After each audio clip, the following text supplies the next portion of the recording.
Και λοιπόν, παιδιά, σήμερα θα κάνουμε challenge και αν χάσω πρέπει να διαγράψω ένα βίντεο στο YouTube.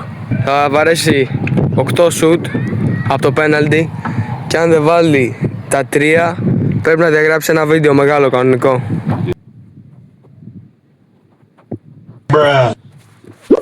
Το σουτ και η μπάλα βρίσκει το πουλί.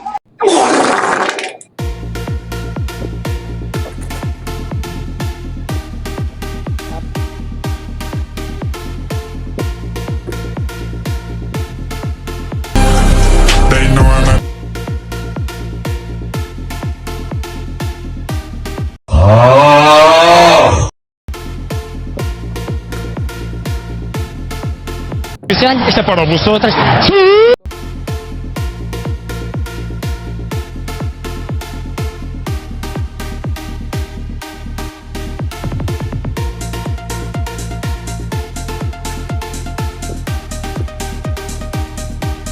Λοιπόν, παιδιά, πέρασα το challenge αυτό και τώρα πάμε στο επόμενο που είναι πρέπει να περάσει το τερματοφύλακα και να βρω γκολ. Πάμε.